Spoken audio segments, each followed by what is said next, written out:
老牛食嫩草下一句係咩呢？嗱，有啲老友記食過都未必知道，食雞要趁早啊嘛。吃老牛吃嫩草，好馬不肥肚。計我話老牛食嫩草，人老心不老啊，係咪啊衰佬？係老牛食嫩草，吃雞莫待老。計我話老牛食嫩草，自早飲腎寶。老牛食嫩草呢一句說話，咁相信好多人都聽過，甚至嗒過啦，係咪？乜嘢叫做老牛呢？即係指年紀大嘅牛公或者係牛乸。咁嫩草嘅意思係指鮮嫩嘅小草。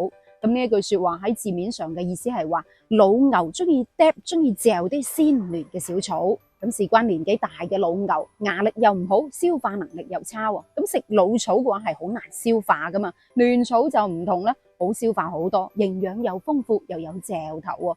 咁所以老牛都中意食嫩草。但係呢句說話傳下傳下就傳到變咗味咯，用嚟特指男女關係、老夫少妻，或者係嗰啲年紀大嘅男人中意年紀輕輕嘅女仔，甚至係用嚟諷刺嗰啲老啊，明明自己已經年老體衰啦，但係又貪圖女色，難以消受艷福咁解。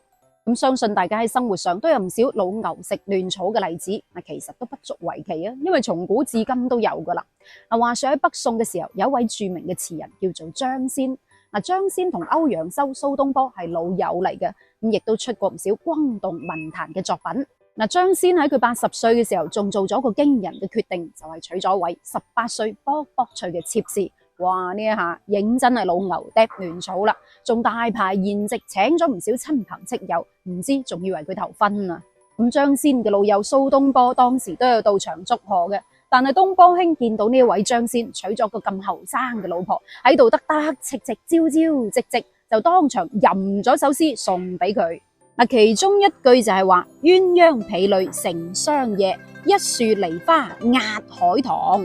呢度嘅梨花講嘅就係張先用18歲卜卜脆嘅新娘用嚟比喻海棠，一樹梨花壓海棠。你可以想象下啦，即係揶揄佢，婉轉啲話佢老牛食嫩草咁解。不過呢個張先好爭氣啊，3年抱兩，4年抱三，5年抱四，生咗2男2女。哇，真係好過飲腎寶啊！咁呢位張先真係寶刀未老，一直活到89歲，被稱為年歲最高嘅詞人。其實依家都好多老牛嗒嫩草嘅例子嘅，但係時代唔同，依家叫做老夫少妻，忘年戀，爺孫戀。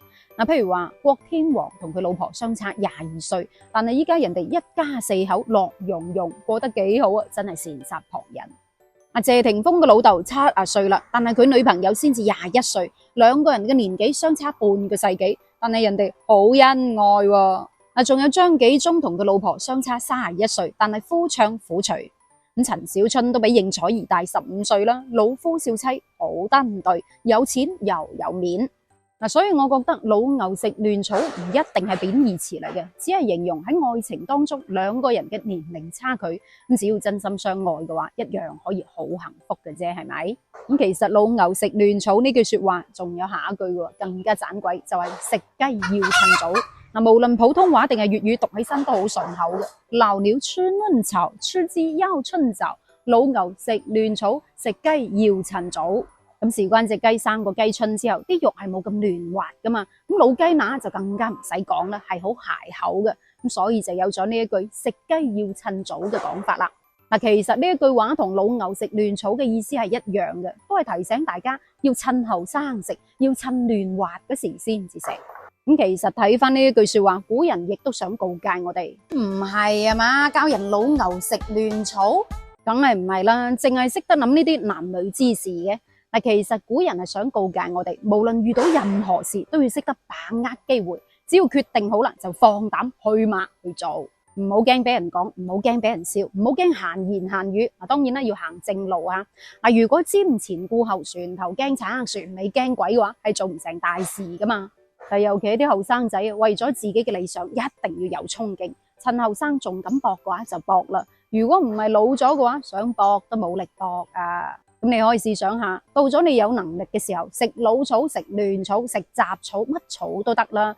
如果唔努力撈，到頭來一無所有嘅時候，禾稈草都冇得你食啊！同意嗎？同意嘅話點翻個讚先。煲老牛，那咪老牛也亂土，咩唔同得㗎？嗱，煲老牛同老牛食嫩草其實有啲區別嘅，就係指代嘅人唔同。咁早期都有講過啦，煲老牛呢個老牛講嘅就係老歐，亦都可以讀老乳，係指年紀大嘅女人。咁意思即係話年紀輕輕嘅男子揾咗個比自己年紀更加大嘅女人作為伴侶。不過喺呢個社會係好正常喎，正所謂女大三十包戰賺，歌仔都有得唱嘅喎。我間中煲老牛生抽多，電油人又老又冇錢，面腫腳又臭，食嘢爽返工手軟，遇上黑帶五段，結果將我反轉。咁至於老牛食嫩草，嗱原本係指牛公牛乸都得嘅，但係依家係特指牛公，用嚟比喻年紀大嘅男人中意年紀輕輕嘅女仔。咁你喺生活上有冇遇到呢啲煲老牛或者老牛食嫩草嘅例子呢？歡迎底下留言分享啦。咁今期嘅問題就係臨老入花叢係乜嘢意思呢？底下留個言，我哋下一期再見，拜拜。